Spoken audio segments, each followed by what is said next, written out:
Everybody's got a blank page, a story they're writing today, a wall that they're climbing.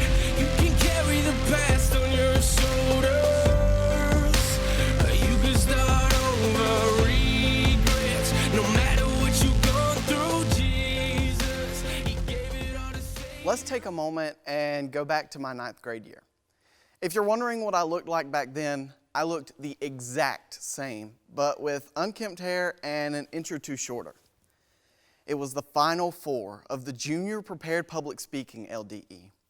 I was in the holding room, nervous and anxious, just like how I got before every speech I gave. I knew it was coming up on my turn to speak, so I walked over to the corner of the room to practice my speech one last time. After practicing the first paragraph, I decided, I know this speech. I've got this. So I returned to my seat. They called my name. I jumped up and got ready to go deliver this speech on GMOs one final time. I walked into the room, paused, and began speaking. Everything was going wonderful until I hit the middle of my speech.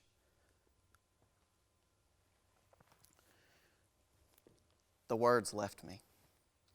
Stunned, I stood there for what felt like an eternity as I tried to recover. Eventually, I regained my composure and finished my speech, but I couldn't take back those 10 seconds of silence. I walked out of that room brokenhearted, knowing that there was no shot of me winning. As I stood in the hallway and beat myself up, Mr. Sidney Bell, who served as superintendent of that LDE, commended me on the fact that I kept going. As much as he tried to comfort me, I focused on that mistake. The what-ifs began running through my mind. What if I had practiced one more time? What if I'm not good enough? What if I mess up on another speech? These what-ifs can destroy our thoughts. They focus only on the negative side of situations. I was so caught up in that mistake that I allowed the fear of failure to alter my future goals. I didn't even bother competing in the Senior Prepared Speaking LDE the next year like I had planned. Why go through that horrible feeling again? We all have situations like this within our lives where we expect a certain outcome but receive a different one. The events of the past can hold us back, but we must move past that and use that short-term failure to build ourselves up and strengthen us.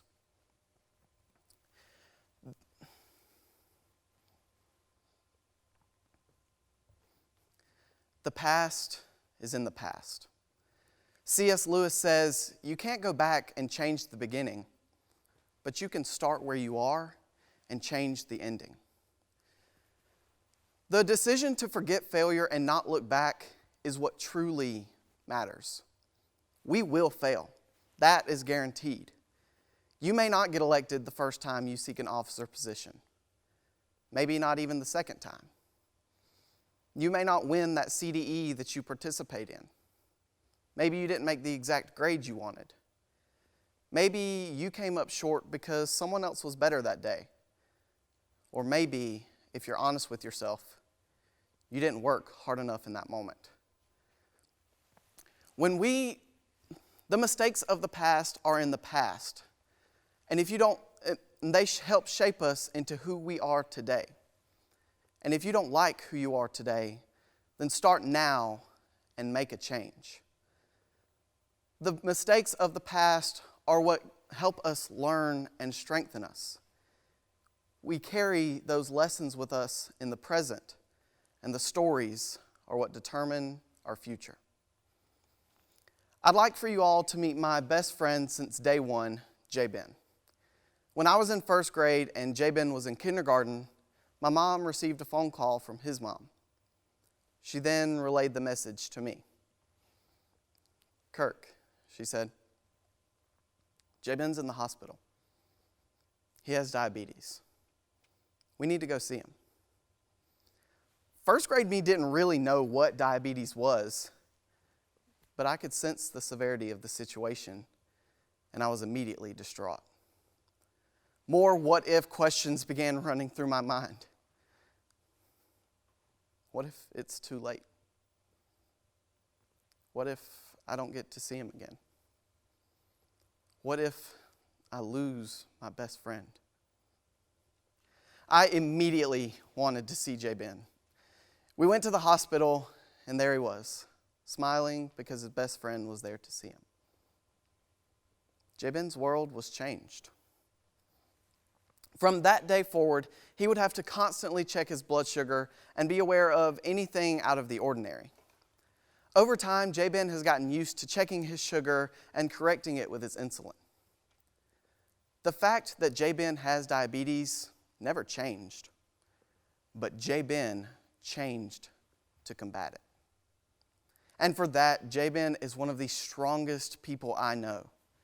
Maybe not physically, because I could always beat him whenever we wrestled.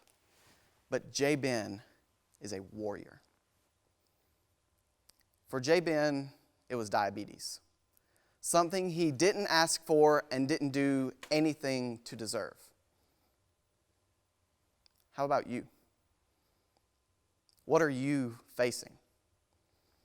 We all have some issues that we battle with every day. Maybe it's self-confidence. Maybe it's struggles at home. Whatever those struggles may be, we can and will become stronger because of them. We may not see ourselves getting stronger, but trust me, that strength is developing over time. Those struggles help shape us into who we are and will become. But the struggles don't have to define us. You may have self-confidence issues, but that doesn't mean that others don't like you. You may come from a struggling home, but that doesn't mean that you can't make something of yourself. We can choose to let our past define us, or we can choose to use those challenges to make ourselves stronger. Growing up, my sister Elizabeth was one of the biggest influences in my life. I watched her every move, like a lot of younger siblings do. I knew my sister was courageous, and I saw that courage her junior year of high school. My family has been involved in agriculture and FFA pretty much their entire lives, so it was natural that my sister would want to run for state FFA office. She put in the hard work. She was dedicated. She was motivated. State convention finally rolled around. She was nervous, as any other person would be. It was time to know the results. She had made it past the nominating committee and killed her speech. But it simply wasn't enough. At that convention, Elizabeth's name was not called. The Beacham household was a little gloomy after that. Elizabeth slowly recovered, but she strived for something greater. That next school year, Elizabeth chose to compete in the job interview LDE. She wanted to do well, so she chose to work just as hard as she did when running for state office. She advanced through the area competition and was named the state winner. That following summer and fall, Elizabeth worked even harder, and that October, Elizabeth was named the National Job Interview LDE champion. She was so happy and fulfilled. The hard work paid off. Elizabeth could have easily given up after not getting elected to state office. As hurtful as that setback was, she chose to use that as fuel to allow her to win that LDE. Through the ups and downs within our lives, if we choose to become greater than we were yesterday, we can celebrate our success now in the present. We shouldn't dwell on the past. Instead, we should look back and see how far we've come. The past is over. We may have made mistakes or come up short in the past, but we have the opportunity to learn from those mistakes and use them as fuel. Regardless of whether our life was rough, filled with much pain and heartache, or filled with awesomeness and joy, the question remains, what will you do about your present and future? Regardless of what our past looks like, I'm here to tell you that now is the time to make a change. Now is the time to step out to those who need us. Now is the time to become that better person that we all want to be. Now is the time to live our life with no regrets. FFA members, the past is behind us. So realize your now and don't look back. Everybody's got a blame.